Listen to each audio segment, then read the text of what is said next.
Hey folks, Lenny Lawson again, the new car dealer with a twist.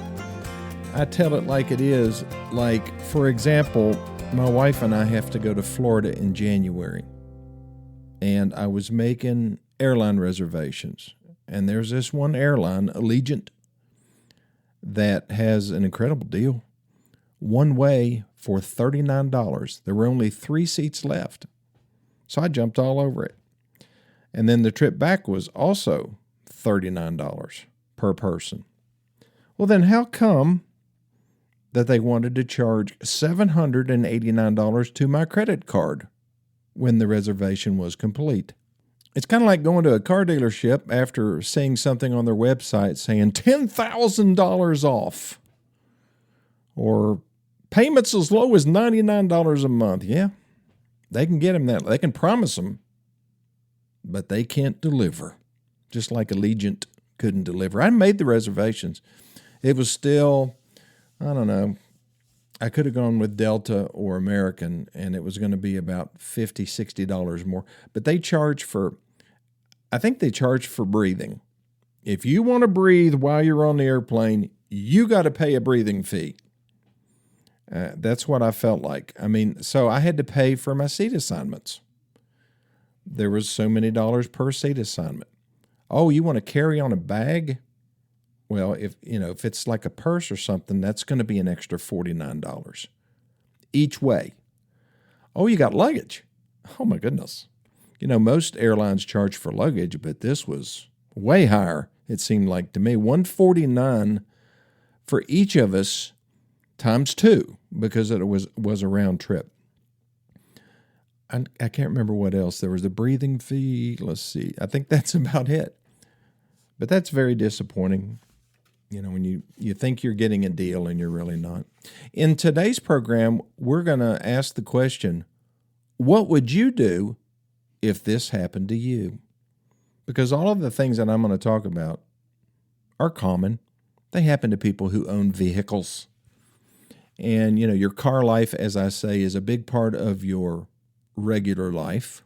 And if you don't know how to handle these kind of things, it could make part of your life a miserable life. And that's your car part. So let's jump into the mechanical things first, okay? So you took your car in for an oil change. Now, what do I tell everybody to do after they get an oil change? That's right.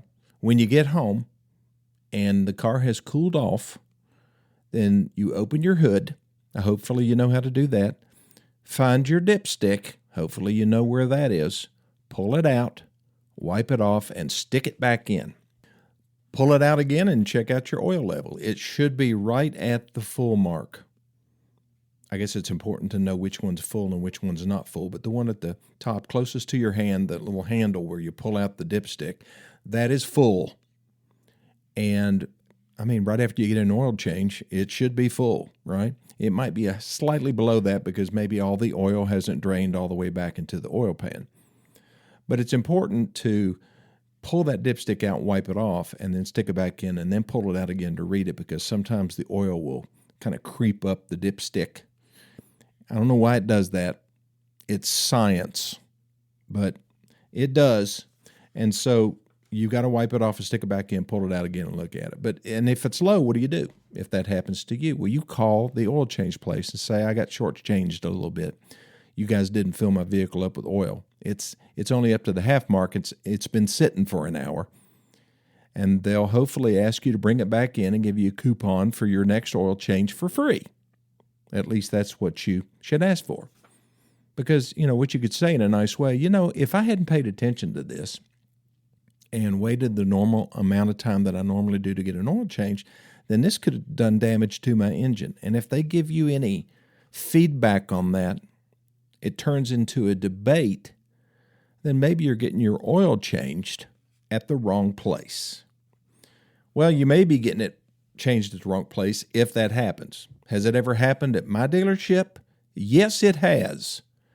And those employees were thoroughly chastised. We have this equipment where you set the amount of oil on it. We don't pour 1 quart in at a time. That's the way we used to do it. And that was probably definitely more accurate at times. But now we have these machines that you just turn the dial to 5 quarts, and it's supposed to put in 5 quarts, and the guys are supposed to, the last thing they're supposed to do is to pull it out and check it and make sure it's full. But they're humans. Occasionally they will fail to follow proper procedures. So that's why you need to check it. So you know what to do if that happens to you. Let's say you're driving down the road and your airbag light comes on. Is this a panic situation? Probably not. It's not a reason to pull over. It is a reason to make an appointment at the dealership that sells the brand of car that you are driving, so they can diagnose what the problem is, because one of the sensors is bad. It could be one of the sensors in your bumper. It could be there's this, it's almost like a pendulum. And basically, if you stop really hard, or if you had just a sudden impact and it stops you hard, which it probably would, that triggers the airbag to go off. And maybe there's a problem in that switch. It also could be your seatbelt. I know, isn't that weird? But your seatbelt has a little explosive device in there. It's not like made out of TNT or nitroglycerin, but it's similar. And what it does, it's called a pretensioner. And so what happens when your airbags go off, your seatbelt grabs a hold of you and pulls a little bit tighter. And that's designed to hold you in place so that you don't come into the airbag with as much force, or the airbag doesn't come into you with as much force as it would be if it didn't hold you back a little bit more. So that's a good thing. But you need to get that checked out. And another light comes on. ABS light, what's that mean? Well, that's anti-lock braking system. And that means probably one of the sensors in your wheels has gone bad. It could be something as minor as a little wire, or it could be a fault in the ABS pump that's underneath your hood attached to your braking system. What does ABS do? Well, anti-lock brakes were designed, I think the first manufacturer that came out with those in the United States was either Audi or Mercedes. But what they do is they actually pump your brakes really fast, way faster than you could. You know how when you're trying to stop on ice and it won't stop? Well, what a lot of people do, if you have any sense, is to just lightly pump your brakes, and slowly you'll stop. Well, that's what ABS does for you. So if you're going down the road and somebody pulls out in front of you and you lock it down, your brakes won't lock, because if they do, you lose all steering control and you just slide in the direction you don't want to go. With ABS, it gives brake pressure and then lets it off many times per second, allows you to still maintain steering control of the vehicle, but still stops it just as fast. That's what ABS does. So if your ABS light comes on, is that important? Yes, it is. You need to get it checked out. Again, take it to the dealership that sells the brand of vehicle that you're driving. Okay, I'm going to take my first break, and we'll keep playing the game.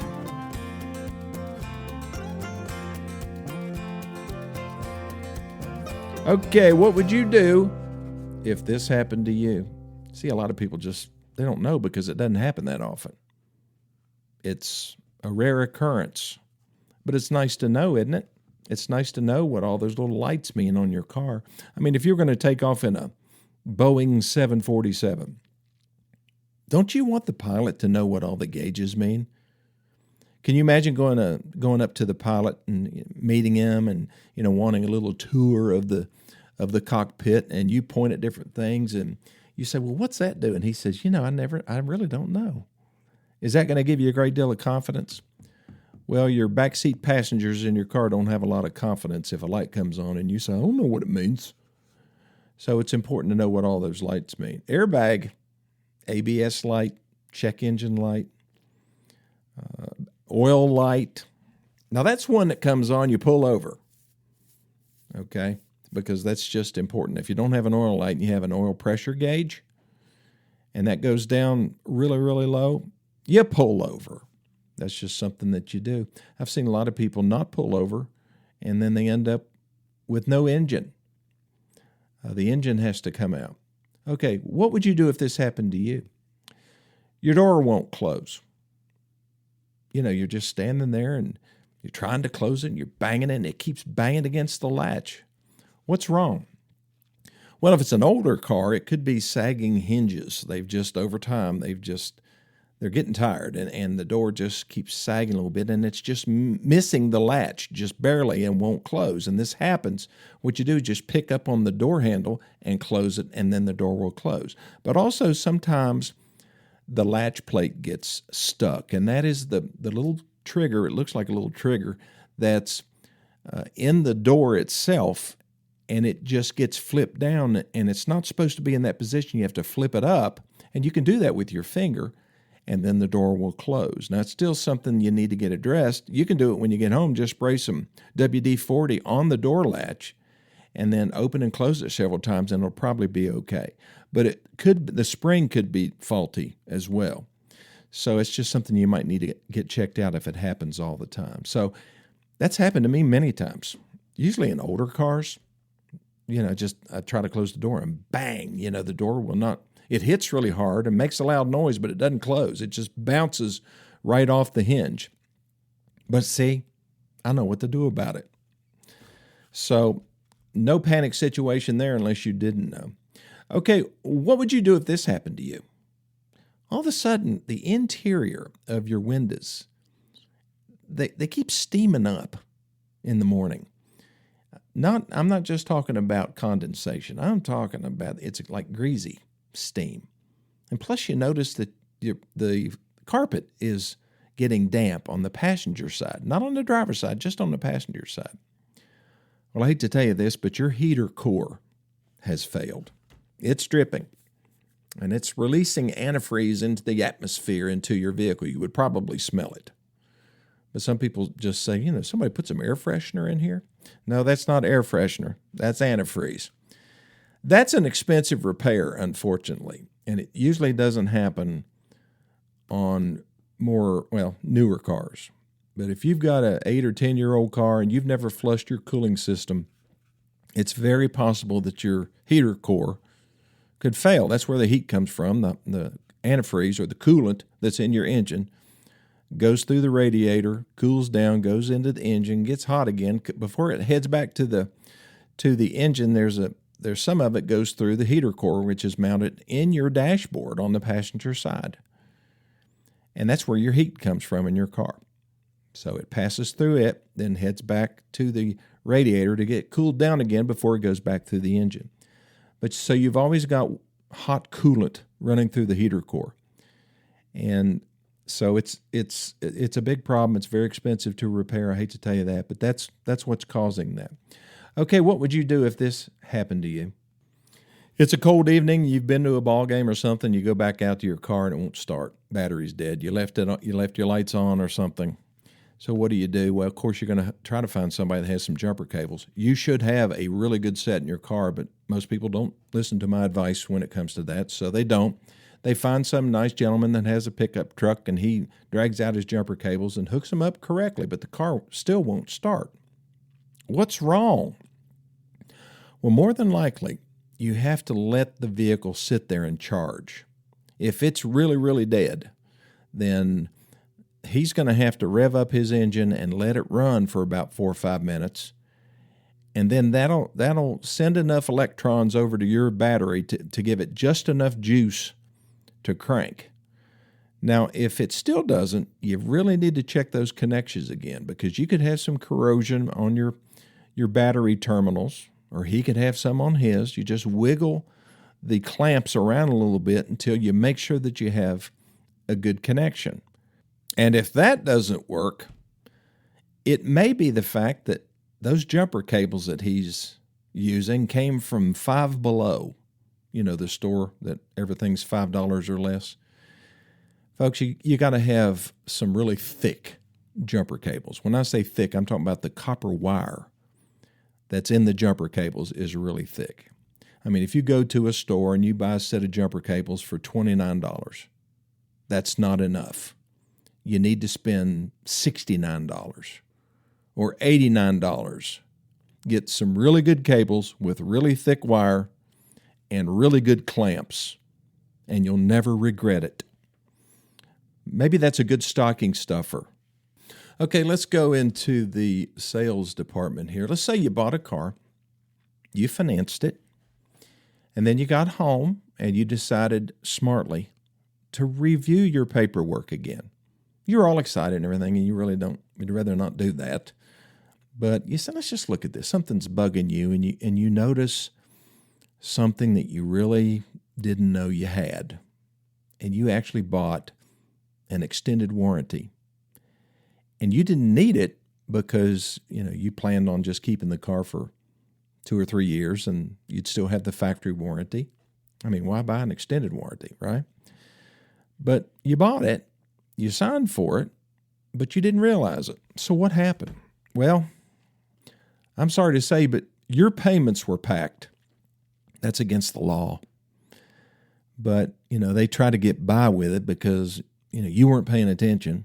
You signed the paperwork. You bought it based on the monthly payment. You thought you were just buying a car and paying taxes and registration fees and so forth. But no, $35 a month or more of your monthly payment was this warranty you didn't know you were buying. What do? Well, if they're still open, you call the dealership and you say, folks, I didn't know that I was buying this warranty. I realized my signature's on it, but I didn't read it, and I want to take it off. Well, you can't do that. Well, yes, I can, and I'm going to. They haven't had time to submit the contract to the bank and get the deal funded. If they tell you, well, it's already funded, well, they're lying to you, okay? Now, if you wait 24 hours, especially during a weekday, then yeah, they've probably got that deal funded. So, just make sure that you look at the paperwork before you sign it. If they put a form in front of you, say, okay, what's this for? What's this one for?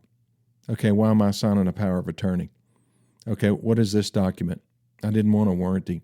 Oh, I thought you said you wanted the warranty. No, I didn't know anything about a warranty. And then they'll try to say the warranty, which is okay. I mean, if you need one, if you're going to keep it 5 or 6 years, I'd buy an extended warranty, as expensive as it is to fix things these days. But, yeah, you need to know about it. And if you don't, let's say you buy a car on a Saturday, and then you better be sitting on the doorstep Monday if you couldn't get in touch with them. But leave a message, leave a voicemail message the night before, the night that you bought the vehicle, even if they're closed. If you can call and leave a message, make sure there's a recorded message on their phone system so that you can say that you called that night. Then they won't have much of an excuse. Okay, I'm going to take my last break, and I'll be back here in just 1 minute.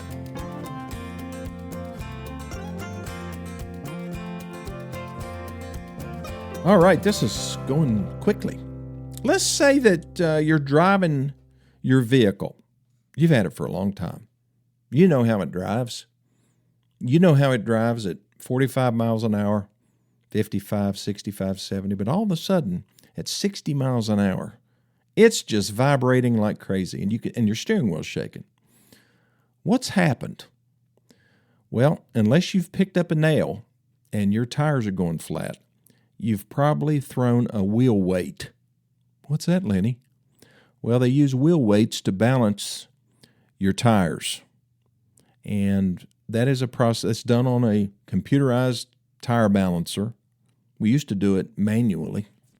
Actually put it on a level and move the weights around until the bubble was right in the center. Kind of crude, but it worked. These days, most new car dealerships or larger tire stores have what they call a force balancer. And so it'll spin your tires really fast, and it pinpoints exactly where the weights need to go to get the tire in balance. Well, they use stick-on weights most of the time on these modern wheels, and they go on the inside. And the glue just gives out. And after a while, the weight will just fly off the vehicle as you're going down the road. All of a sudden, your tire's vibrating. And you think your whole front end's falling off. But it's not. Now, if you feel it in the steering wheel, it's one of your front weights.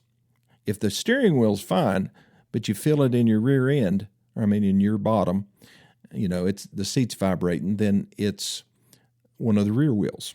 Okay, so those are the fairly benign things that can happen. There are more serious things that can happen. So let's say that you feel a vibration when you're applying your brakes. Well, that's because your brakes are about worn out and your rotors are warped, your brake rotors. That can be fixed most of the time with new brake pads and typically resurfacing the rotors without having to buy new rotors. But if the rotors have been resurfaced several times, you're going to have to buy new rotors.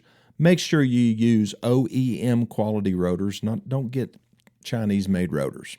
No offense to the Chinese, but they're just not as high quality as the ones you get from, like if you're driving a Toyota, get Toyota OEM rotors. If you're driving a Ford, then get Motorcraft.